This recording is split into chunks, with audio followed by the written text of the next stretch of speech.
Friends, ఈరోజు మనం చామదుంప రొయ్యలు పులుసు ఎలా పెట్టుకుంటామో చూపిస్తాను మీకు. దానికి కావాల్సిన పదార్థాలు: చామదుంపలు, ఆనియన్స్, ఉప్పు, చింతపండు పులుసు, టొమాటో, పచ్చిమిర్చి, శుభ్రంగా కడిగి పెట్టుకున్న రొయ్యలు, కారము, పసుపు. ముందుగా స్టవ్ వెలిగించి బాండీ పెట్టుకొని పచ్చిమిర్చి అవి కొంచెం వేగిన తర్వాత ఆనియన్ ముక్కలు. ఆనియన్స్ వేగిన తర్వాత శుభ్రంగా కడిగి పెట్టుకున్న రొయ్యలు వేసుకోవాలి.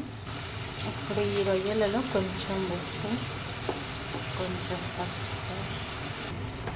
పసుపు వేసుకొని బాగా వేయించుకోవాలి.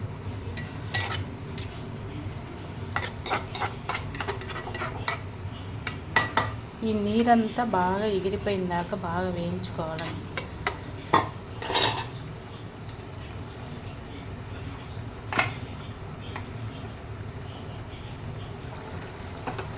ఇప్పుడు ఇందులో టమాటా ముక్కలు వేసుకొని కొంచెం బాగా కలిపెట్టుకోవాలి.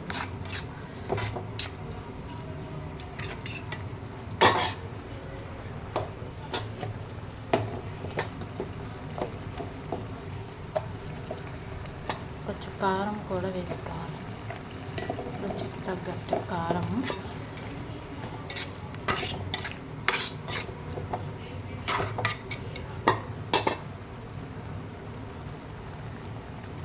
ఇప్పుడు కొంచెంసేపు మగ్గించాలి.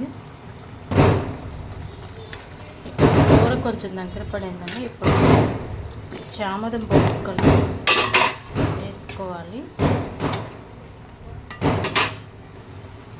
ఇప్పుడు మనం ముందుగా తీసి పెట్టుకున్న చింతపండు గుజ్జు దీంట్లో వేసుకొని కలుపుకోవాలి. ఇప్పుడు కొంచెం దగ్గర పడి ఉడికిన తర్వాత స్టవ్ ఆపేసుకోవడమే.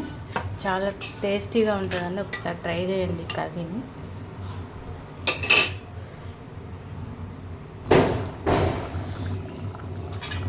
ఇంకా పులుసు ఇంకా కొంచెం ఉడకాలండి. ఇది బాగా దగ్గర పడిపోవాలి, నీళ్ళు చాలా ఉన్నాయి.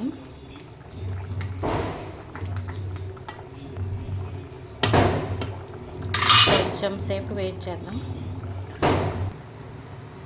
ఫ్రెండ్స్, ఇప్పుడు కర్రీ దగ్గర పడిపోయింది. ఇంకా మనం దించేసుకొని సర్వ్ చేసుకోవచ్చు. ఫ్రెండ్స్, చామదుంప రొయ్యల పులుసు రెడీ అండి. ఇంకా మనం లేట్ చేయకుండా తినేసేయటం. Bye friends, please subscribe my channel.